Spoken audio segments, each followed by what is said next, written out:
இனிய சகாக்கள், இதனோட புது ப்ராஜெக்ட் சுசுகி மேக்ஸ் 100 ரீவேம்ப். இது எல்லாமே நான் சாப்டர் வைஸ் கேட்டகரைஸ் பண்ணி வச்சுருக்கேன். அதுலேயுமே சப்டிவிஷன்ஸ் பார்ட்ஸ் தனியாக இருக்குது. இன்றைக்கி நம்ம பார்க்க போகிறது சாப்டர் 7 இன்ஜின் டிஸ்மேண்ட்லிங். அதில் இன்றைக்கி பார்ட் 5ல் இருக்கும். இதெல்லாம் தான் இன்றைக்கி பார்க்க போகிற டாபிக்ஸ். அப்புறம் போன எபிசோடில் சிலிண்டர் ஹெட்டு, பிஸ்டன், சிலிண்டர், அப்புறம் எல்ஹெச் கேசிங், ஆர்ஹெச் கேசிங் கலத்துனதெல்லாம் பார்த்தோம். இதில் வந்து இன்ஜினோட சென்ட்ரிக் கேசிங் ரெண்டுமே ரிமூவ் பண்ண போகிறோம். அதுக்கு special tool impact screw driver நமக்கு தேவைப்படும். இதை கலத்துறது வந்து ஆன்டி கிளாக் வைஸில் தான் கலத்துவோம். அதனால் ஆன்டி கிளாக் வைஸில் புஷ் பண்ணிக்கிட்டு மேலே சுற்றியில் வச்சு அடிச்சிங்கன்னா கொஞ்சம் கொஞ்சமாக அந்த நட்டு ஸ்க்ரூ வந்து லூஸ் ஆயிரும். அதுக்கப்புறம் நீங்கள் நார்மல் ஸ்க்ரூ ட்ரைவர் வச்சு இதை கலத்திக்கலாம். இந்த மாதிரி எல்லா ஸ்க்ரூஸையுமே கலத்திக்கோங்க. டைரெக்டாக நீங்கள் வந்து நார்மல் ஸ்க்ரூ ட்ரைவர் யூஸ் பண்ணும்போது அதோட பைட்டிங் பாயிண்ட் கொஞ்சம் கம்மியாக இருக்கும். அது வந்து ஸ்க்ரூவோட எட்ஜை டேமேஜ் பண்ணிடும். அதனால் ஈஸியாக கலத்த முடியாது. அதுவும் இல்லாமல் நமக்கு மாட்டுறதுக்கு எப்படியும் ஸ்பெஷல் டூல் தேவை. அதனால் நான் ஸ்பெஷல் டூல் ஒன்று புதுசாகவே வாங்கிட்டேன். பழைய வீடியோஸில் பார்த்தீங்கன்னா நார்மல் ஸ்க்ரூ ட்ரைவர் வச்சு தான் கலத்திருப்பேன். அப்புறம் இந்த ஸ்பெஷல் டூலை பற்றி சொல்லணுன்னா இதோட அன்பாக்சிங் வீடியோ தனியாக இருக்குது எபிசோட் இந்த ப்ளேலிஸ்ட்லேயே. அதுக்கப்புறம் டூல்ஸ் ரெக்வைர்டு எதெல்லாம் தேவை, டீட்டெயில் ரிவ்யூ எல்லாமே இந்த இதிலே இருக்குது. அதெல்லாம் பார்த்துக்கோங்க. அப்புறம் வேறு வீடியோஸ் ஸ்டார்டிங்கில் இருந்து பைக் வாங்குறதுலேருந்து எப்படி பார்த்து வாங்கணும், பேப்பர் ஒர்க் எல்லாமே வந்து சாப்டர் வைஸ் எல்லாமே கவர் பண்ணியிருப்பேன். எல்லாமே பார்த்து ப்ளேலிஸ்ட்டை பார்த்து தெரிஞ்சுக்கோங்க. அப்புறம் ஆன்லைனில் இதோட ப்ரைஸிங் பார்க்கும்போது கொஞ்சம் அதிகமாக இருந்துச்சு. ப்ளஸ் ரிவ்யூவும் கொஞ்சம் பேடாக இருந்துச்சு. டூப்ளிகேட் ப்ராடக்ட்டு உடஞ்சிருச்சு அப்படின்லாம் இருந்துச்சு. அதனால் பக்கத்தில் இருக்க கடையிலேயே போய் நான் இதை வாங்கிட்டேன். அப்புறம் இதோட ஸ்க்ரூஸ் பற்றி சொல்லணுன்னா நம்ம எப்படியும் எல்லாமே இதுக்கு புதுசு மொத்தமாக மாற்ற போகிறோம். இதோட ஸ்க்ரூ கிட்டு வந்து 110 ருபீஸ் ஆச்சு, 110 ரூபா ஆச்சு. இது என் ஊரில் செகண்ட் ப்ராஜெக்ட் சாம்பராய் ஒன்று பைக்கை எடுத்தேன். அதுக்கு பார்க்கும்போது பக்கத்தில் பழைய ஸ்டாக் இருந்துச்சு. அது வெறும் 98 ரூபாய்க்கே வாங்கிட்டு வந்தேன். அப்புறம் இதெல்லாம் கலத்தி முடித்ததுக்கப்புறம் இந்த சென்டர் பீஸை ஸ்ப்ளிட் பண்ணோம். இதுக்கு நான் ஒரு ஸ்பெஷல் டூல் ரெடி பண்ணேன். இது வந்து ஒரு காய்லாங்கடையில் போயிட்டு 1 kg வந்து 100 ரூபா சொன்னாங்க.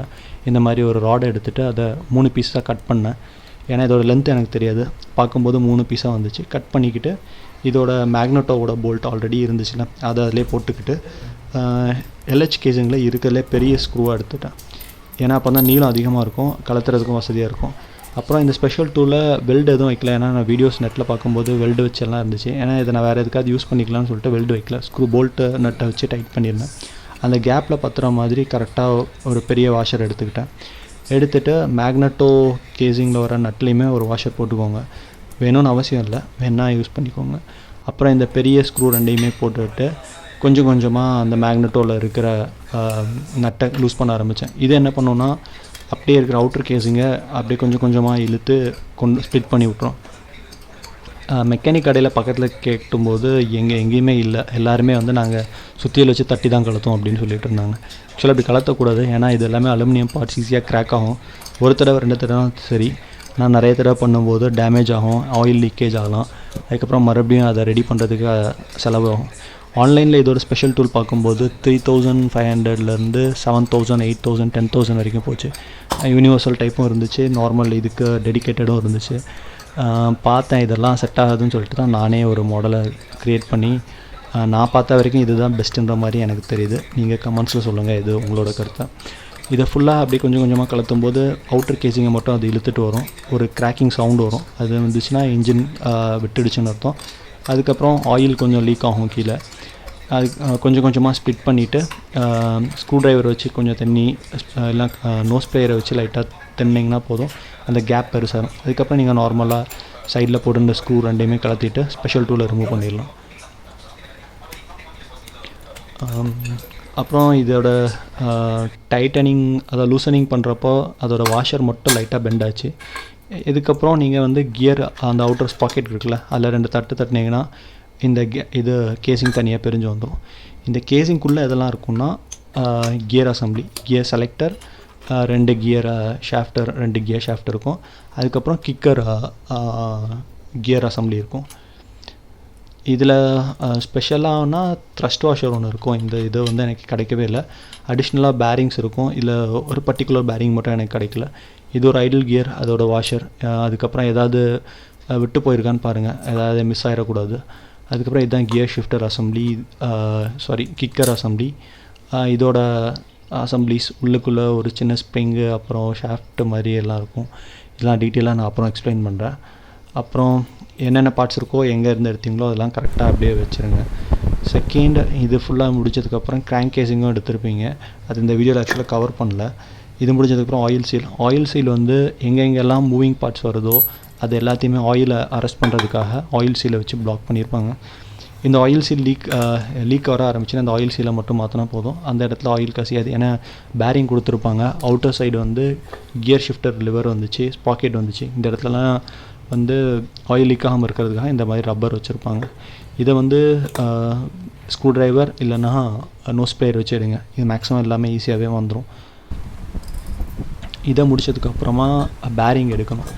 நான் ஆல்ரெடி சொல்லியிருக்கேன், நான் வந்து ஒரு அப்பார்ட்மெண்ட்டில் இருக்கேன், அதனால் என்னால் சுத்தியல் வச்சு அடித்து கலத்த முடியாது. எனக்கு தெரிஞ்ச 3 டைப்ஸ் இருக்குது இதை கலத்துறதுக்கு. நான் இந்த டைப்பை யூஸ் பண்ணிகிட்ருக்கேன். வேறு யாரும் யூஸ் பண்ணியிருக்காங்களா எனக்கு தெரில.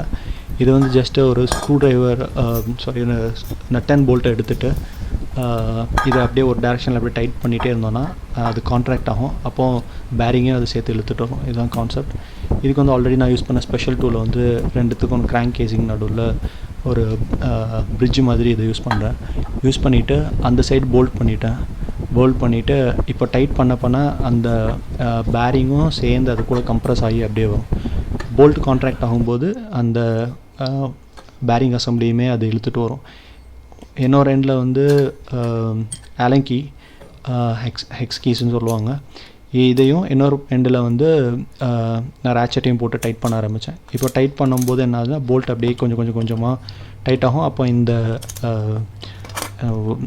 பேரிங்கையும் எடுத்துக்கிட்டு வரும். செகண்ட் டைப் பார்த்திங்கன்னா சுத்தியல் வச்சு அடிக்கிறது.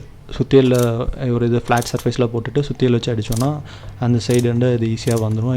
என்னென்னா எனக்கு அப்பார்ட்மெண்ட்டில் இருக்கிறதுனால நிறைய பேரோட தூக்கம் டிஸ்டர்ப் ஆகும், ப்ளஸ் சவுண்டு வரும், ஓனர் எல்லாம் திட்டுவாங்க. அதனால் மேக்ஸிமம் நான் அதை அவாய்ட் பண்ணிவிட்டு இந்த மெத்தட் யூஸ் பண்ணேன். தேர்ட் மெத்தடும் இருக்குது. அது வந்து ஹீட் கன்னை வச்சு ஹீட் பண்ணுவாங்க. ஏன்னா அலுமினியமோட மெல்ட்டிங் பாயிண்ட் வேறு, பேரிங்கோட அது வந்து மெல்ட்டிங் பாயிண்ட் வேறு. அதனால் அலுமினியம் ஃபஸ்ட் எக்ஸ்பேண்ட் ஆகிரும். அதனால் கொஞ்சம் ஃப்ரீயாக இருக்கும். அதுக்கப்புறம் நார்மலாக ஒரு கட்டையை வச்சு அடித்தாலே இந்த பேரிங் ஈஸியாக விழுந்துடும்.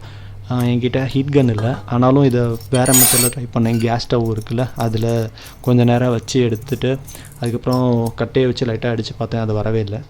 அதனால் நான் இந்த மெத்தட் யூஸ் பண்ணிட்டு இருந்தேன். இப்போ இன்னொரு ஸ்க்ரூ இருந்துச்சு, இதையுமே இன்னொரு பேரிங் இருந்துச்சு. இந்த பேரிங்கில் 2 நட்டை பிரிட்ஜ் மாதிரி வச்சுட்டு அது கிராங்க் கேஸ்லேருந்து எடுத்த பேரிங்கை நடுவில் வச்சு அதுக்கு மேலே இதை ஒரு வாஷர் போட்டு டைட் பண்ண ஆரம்பித்தேன். இதுவும் அதே மாதிரி கம்ப்ரஸ் ஆகி அப்படியே அந்த பேரிங் எடுத்துகிட்டு வந்துச்சு. இதெல்லாமே உங்களோட ஐடியாவை பொறுத்து தான், நீங்கள் எதை யூஸ் பண்ணுறீங்கன்னு பொறுத்து தான். இதே டெக்னிக்கை வேறு பேரிங்ஸ் எல்லாத்துக்குமே யூஸ் பண்ணி ரிமூவ் பண்ணுங்கள். அப்புறம் இதே மாதிரி வேறு வீடியோஸ் நெக்ஸ்ட்டு பார்ட்ஸ் எல்லாம் வந்து அப்கமிங் வீடியோஸில் இருக்குது. அது வரைக்கும் பாய். வேறு வீடியோவில் பார்ப்போம்.